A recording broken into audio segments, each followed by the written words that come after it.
Hello there. Thanks for being part of the Python series. My name is Simon, and this is the 12th episode. And let's get started with today's episode. So today we are going to be looking at functions in Python. We have looked at a couple of concepts, and just in case you are watching this video, this is your first video to watch, I suggest you visit our playlist on YouTube on this same channel. It is called Cap Python series, and follow up with what we have covered previously. So this is episode 12, and we are going to be looking at functions in Python. Functions is another very important concept that you should uh, be aware of, and you should so that whenever you're writing programs, you can take advantage of functions. Whenever you're writing programs, you'll find the need to use functions quite oftenly. So you should be very, very critical and try to understand some of these concepts that we are going to discuss in this particular video. So what is a function? A function is a block of organized, reusable code that performs a single or related action. It helps break down large programs into smaller, manageable sections, and it helps to improve readability, code reusability, and makes debugging easier. So what a function is, like we have defined here, it is just a block of code that performs a specific function.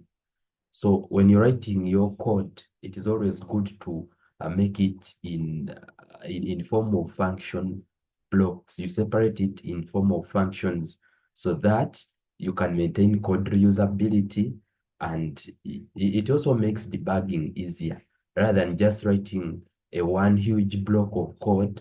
When you're using functions, it gives you a chance uh, to find a way of arranging that code in a way that is understandable, and then your code is reusable elsewhere.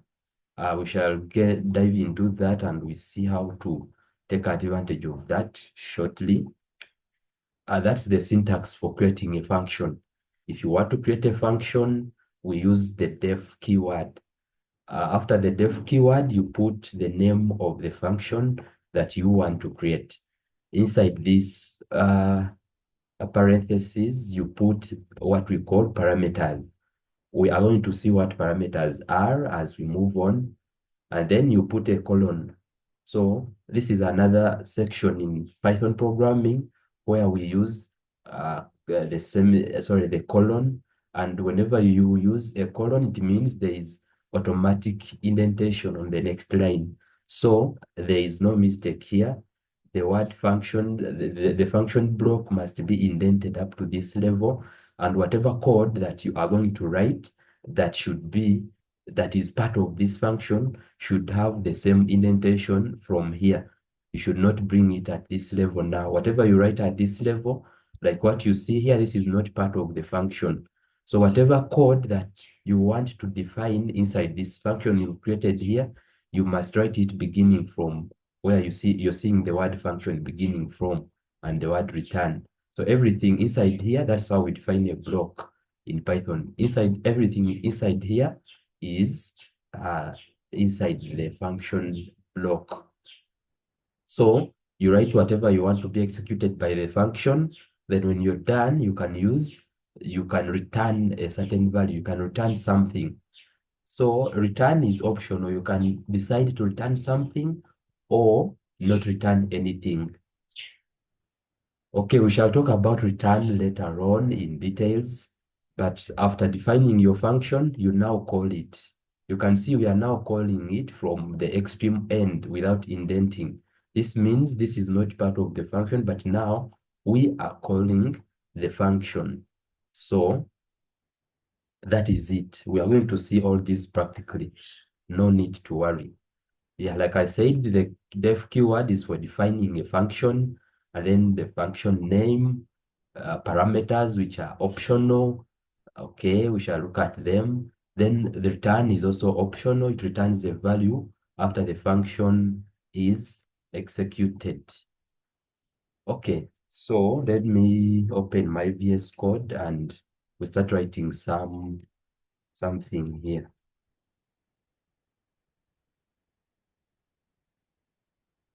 Okay, okay. So we want to see how we can define a function, but I just want to give you a scenario. Let's assume you want to add some two numbers. Let's assume you want to add some two numbers. You have your x equals to 12 and you have y equals to 15. Okay, then you want to add these two numbers. So you say sum equals to x plus y. Okay, then on the next line, you print sum. You print your sum like that. So this is good. You have done something. Maybe you want to now print this. Okay, Control Alt N. Right, it's running.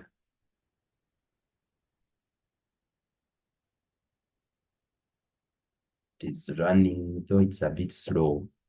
But the idea here, which I want to bring out, I want to bring out the concept of code reusability. Okay, my machine seems to be funny, acting in a funny way. Okay, but it has printed there. You have 17, sorry, 27. So what will you do if you want to add some other pairs of numbers? Let's say you now want to add 15 plus 30 or 30 plus 40. It means you will have to write another script here and say maybe you're now defining other variables. M equals to 30 and then N equals to 20.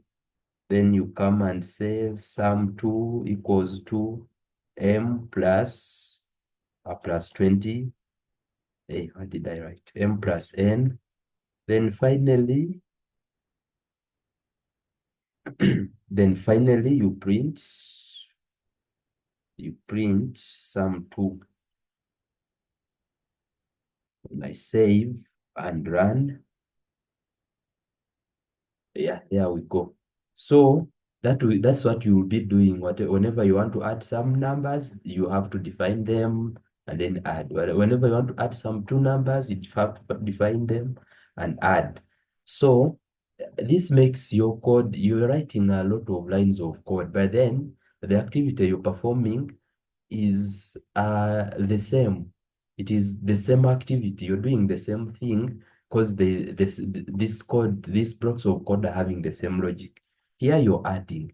You define two numbers, then add them. The same thing here. You defined two other numbers and added them.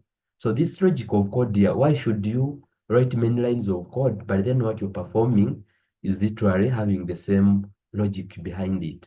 So that's when functions come in to help you and make you write some fewer lines of code. In fact, the lines of code doing this operation are quite not many because they are just three.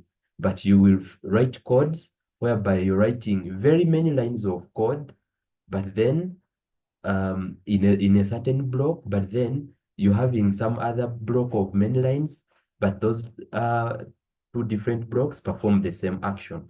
So you would need to streamline that and see how you write fewer lines of code. So let's get rid of this and see how we can simplify our work using a function. So we've seen what we want to do. We want to add two numbers. We want to be able to add two numbers. So we will need a function that helps us to add two numbers.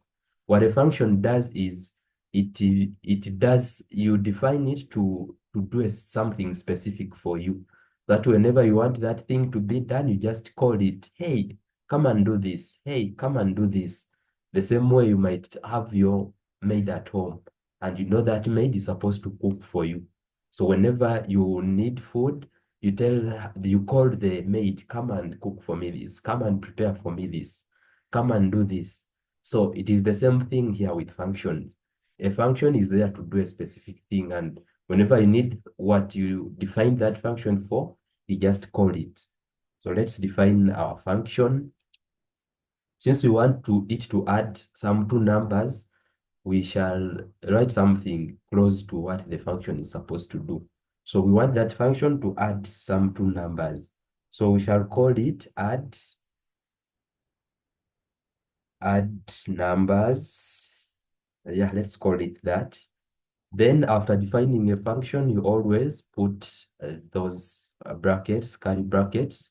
Then after that, you put a colon. Then the moment you press enter, your work is indented automatically. So there's no mistake there. That's how a function is supposed to be. So everything we need to write inside that function must be beginning from where you're seeing the cursor. So I wanted to add two numbers. So what will I do? I will say I must define the parameters here. Let's have parameters for now. I want it to take in two numbers and then add them. You should take in two numbers and then add them. So here you just say sum equals to x plus y. Then here you print, excuse me, here you come and print your sum, excuse me. So that is that. We have defined a function that takes in two numbers, the parameters that we are calling the parameters. It adds those two numbers and then prints for you the answer. For this code, we won't have a return value. We are not returning anything, but we shall see what we do when we reaches that part of returning.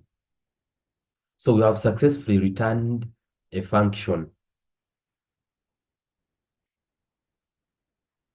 So how do we call a function? Calling a function, once a function is defined, you call it by its name followed by parentheses with arguments if needed. So you just write the function's name, then inside it, you put the arguments. So let's also try to call it, but we now know that we have to go to the extreme end and then write the function's name. We want it to add. Then inside here, we define the numbers which we want the function to add. So we can put two numbers that we want to be added. We want 20 and 30 added. When I save and run this, you're seeing we are having 50. So our function has been successful.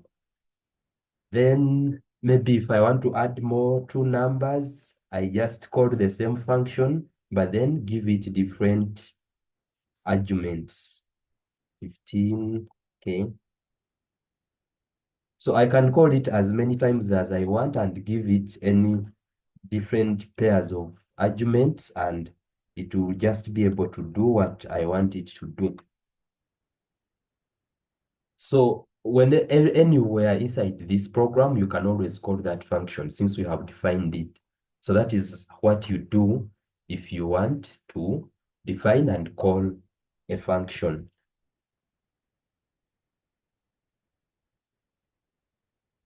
Okay, calling a function, we have called it. So let's look at the part of returning a value. Literally, when you have a function, you have a chance to decide that I want this function to return a value. This function is not returning anything because for you to be able to return something, you must have the return keyword inside the function's block there. So let's decide that we want this function to take in two numbers and then return their sum. So we shall say return sum. Return sum, save and run. So let's now call add nums again. When we say add nums, and then we give the parameters which we want to be added. Okay, let's see. There we are. We are getting nothing. Why? So the other time when we were having the print function here, when we are printing something inside this function, when you execute this, it will automatically bring you the answer here. But now we are using the return keyword and we are running literally the same script, but it is returning nothing. So what could be caused by that? Let me explain this concept in this way. A function, or you can also call it a method, is like I told you, it is something which is there that is defined to do something for you, and you just call it and it does this. The same way your mother may be there and sends you, go and buy sugar. So you go and buy sugar and bring it. So you're behaving like a function. Your mom has sent you to buy sugar. So the mother expects you to go and come back with sugar. So that's the same thing here. We are calling a function and we want it to do something. But after doing that something, it has to return for us something, a value of what we wanted it to do. This one, we wanted it to add two numbers.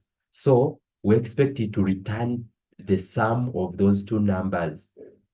So what does the return keyword have an effect on this? So your mother has sent you for sugar, and then after bringing the sugar, uh, you have to put the sugar somewhere.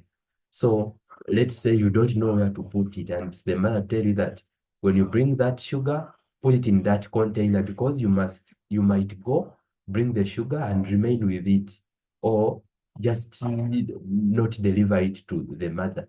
So it is the same thing we have done here. We have defined the function, it is returning sum, but we have not defined what to do with that sum. For it has returned it, but it is holding it. Like you brought the sugar and you're holding it, you're not putting it anywhere where your mother can see it. So the same thing here, we have to define. After returning that sum, what do I do with it? So that you don't just remain with it there. So what you do, you can you can define the same way you would bring sugar and put it in a container. Remember, in Python, variables are like containers also. So let's also define a container where we want that sum to be put. We can call it result. And then this is now where we call our function. Okay.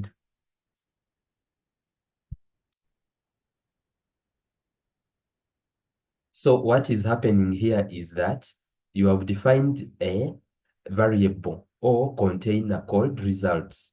And then you have said you call a function add numbers, give it arguments 25 and 15. After running this script, this function will return something.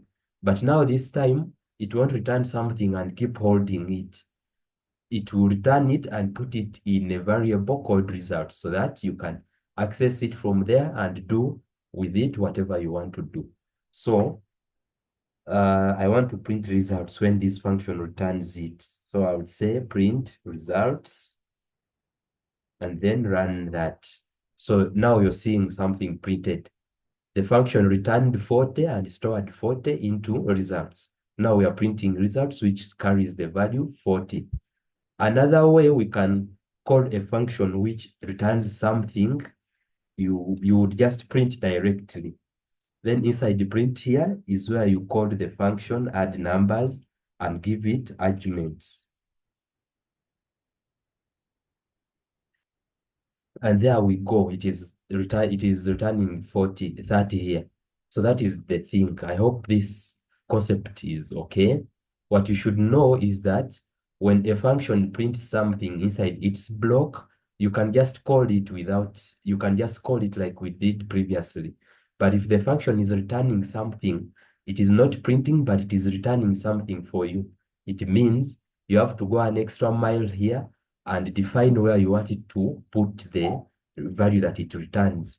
Here we have defined that if this function returns the answer for 10 and 20, you just print it. That's why it's just having 30 here. Then for this case, we are deciding that if this function returns the sum of 25 and 15, store it in a variable called results. Then after doing that, print that result. So the two of these do the same thing. You just go with what is easier for you. But the second approach helps you to write, of course, fewer lines, but then this one gives you a chance to use these results again in this program. Okay, that's the part for returning something. So what's the difference between arguments and parameters? When you're defining a function, like we're defining add numbers here, the x and y are parameters. They are values which you give a function when you're defining it. The values that you pass into the function inside these parentheses when you're defining it here. And then the arguments are these ones. 10 and 20 are arguments. 25 and 15 are arguments. The values that you pass to a function when you are calling it. That's what we call argument. So we have what we call default parameters. There are some parameters which are default or defined by the function that you must maintain them. Okay, should we have another function? Let's try to define another function which has default parameters. For this case, let's define a function to return the square of a number. Define the function that returns square of a number. We can call it square. Is that square? Okay, so it is returning the square, but it is returning a square of a number. So we can have that number by default that it returns the square of 5. So that's how we define default parameters. The other time we're just putting there parameters which are not by default, like x, y, but this time we are saying the default value is 5. So this function will be able to return the square of 5 when it is called. Colon. So inside this block, we now define how to come up with the square of 5. So to get the square of 5, we can call something like, or we can just say return. We can just say, okay, let's first use results. We can say results equals to x. How do we return the square of a number? You remember we looked at the exponential operator when we are using those two. That is how we can return the square. So this means x squared. Then after that, we return. I'll use the return thing and the print thing at the same time to explain it more. So after that, we return results. Then here, we can call that function by printing something and saying square. So this time when we are calling it, we don't pass in arguments here, it will automatically return the square of 5, which is 25, like you're seeing there. So it is just, we have not passed in any arguments, but it has returned the square of 5. How about if for us we want the square of something else? Let's say we want the square of 8. So we pass in 8 as an argument. And when we call it, it is now returning 64. So this is how default parameters work. If a default parameter is defined, when you're calling a function and you don't pass in any argument, it will consider that default parameter. But if you want it to handle something else, you define it as an argument when you are calling it. So for this case, we have used the return keyword. We could even use the return here instead of defining function, a variable, and just say return. I'm giving you different dimensions of how you can do this. In programming, there are different ways of doing things. So We keep trying out different ways. So you can just even have x times x. So this is also the same as x squared. It is also the same. It will also return the same thing like we defined earlier. So here when we are calling it, we just say print square. When you're calling a function, you have to remember those two brackets. Okay, and it is returning 25 still. We want it to return the square of 8. We define it there, and there we go. So how about if we are not using the return keyword, which means we would have something like the results, or we can just print. Let's avoid declaring a variable. Let's just print x squared. So inside this function is already printing here. There is a print keyword here. So we just need to call it and it already knows what to do. For this case, when you have the print used here, it is like your mom sending you, go and buy me sugar, and then you bring it and put it in the other container. So you already know what to do with the sugar. So when I'm calling, I just say, like your mother has already told you, whenever I send you for sugar, when you bring it, you put it there. So when he's sending, he just says, go and buy sugar. When you comes, you already know what to do. So here, you just call the function and it will know what to do. Yeah, it will know that it has to print 25. Or put parameter, oh, sorry, arguments here and say, okay, still it is doing the same thing. So that is it with default parameters. Okay, that is it. We can also have a function without parameters. Maybe let me have, you can define as many functions as you want. It is always good. I want a function to greet me. Define greet. Then here, um,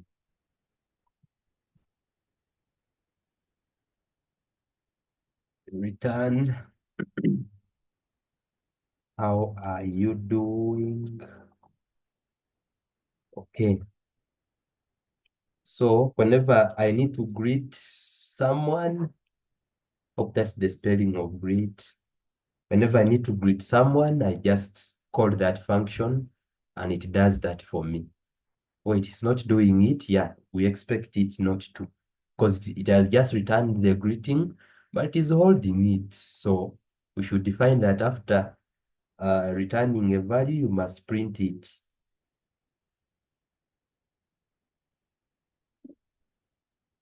Okay, there we go. How are you doing? So this is a function which does not have parameters and arguments, but we can also define it to have some arguments inside it.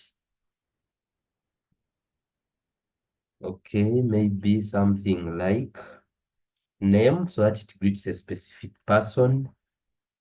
Okay, then here you can have this, and then you can say hello, hello, name, how are you doing? Okay, some space somewhere. Okay, there we go. So this function will now be able to greet a specific person. I'll just say greet, and then I pass in the name of the person whom I want to be greeted. I want it to greet Simon. Okay. I want it to greet Simon. Okay. We've not defined what to do with it.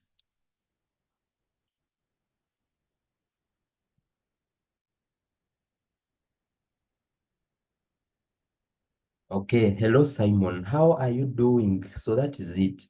If I want to greet another person inside the program, still I say print. Then I just call the function to do it for me, and I avoid doing it manually. This time I want to print to greet Anita.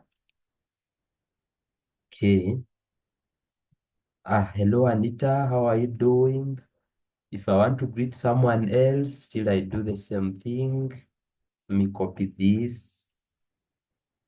This time now I want to greet who? Let me greet Ivan for today. And there you go. So I hope you're seeing how good the function is. Here you might not identify the use of or the importance of functions very well because we are defining something not much inside our function block, but I want you to imagine a scenario where you're going to be to define a function when it is having very many lines of code here or very many things it is doing here. So whenever you call it, just does that and you don't have to keep repeating, writing all those lines of code over and over again. So that is it with default parameters, and let's see something else. Scope of variables. So what does scope mean? The scope of a variable refers to the portion of the code where it is accessible. So um, let me first delete everything here. Then let me define a function here. Okay, variable x as 12. And then now define something here. Define subtract num, and then this function takes in x and y. Then inside here, it defines x as 10. Then y is not defined. You pass it in when you're calling it. Then it should be able to return for you x and minus y. That's what it returns. So let me make this first x here 20.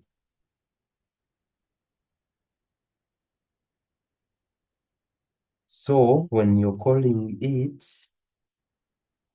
you pass in your y as you pass in your y as 15. Should we put 15? Let's put 5. And there we go. It is returning 5 after subtracting 5 from 10. It's doing 10 minus 5 and returns for you. What did we print? Supposed to code that function and then pass in 5. Okay, missing one required positional argument 5. So this function, for this case, it expects 2 arguments passed into it. So this 5, it is expecting that 5 belongs to x.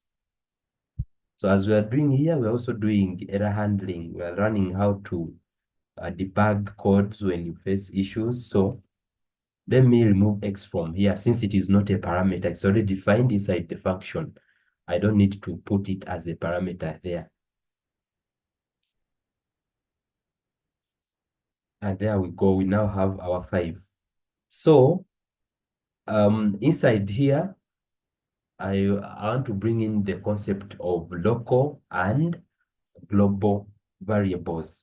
So we have what we call local scope and global scope.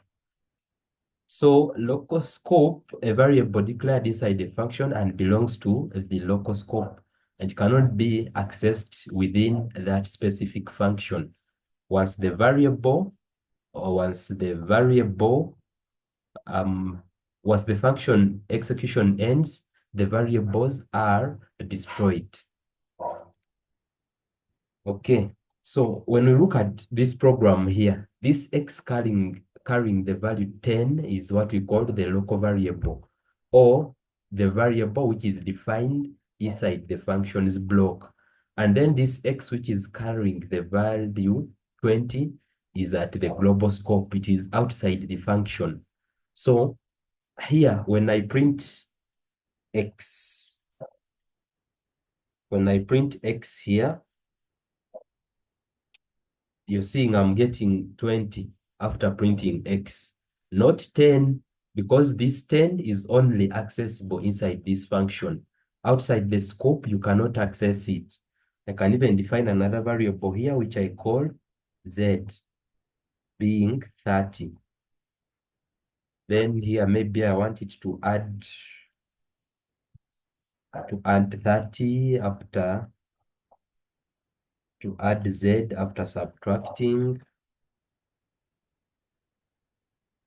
Okay, it is adding in that 30. So this Z, if I now come here and say, I want to print 30 or Z, you're seeing it is already underlined with some yellow marking, meaning there is an error somewhere. And if I be stubborn, you see that if the compiler isn't happy with what I've done. It's saying name Z is not defined. Whenever you get such an error, it is called a name error. It means you're using a certain variable that you did not define. That is why you're getting that error. X, we did not get it here because X is defined in our program here. X is here, it is 20. This is what we call defining a variable. But this Z is not defined anywhere in the global scope of this program. Although you see it inside this block, but that is inside the function. The function knows the variable Z, but outside the function, this variable is not known. So guys, that's the concept. That's the whole concept with local and global variable. So you should always take note of that if you want um, um, a variable to be accessible inside the function, that variable is a local scope variable and can only be accessed there, not outside the function. Okay.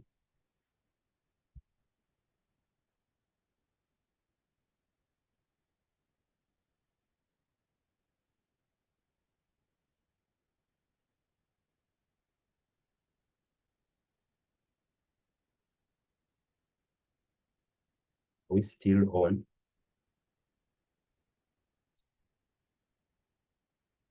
Oh, what happened?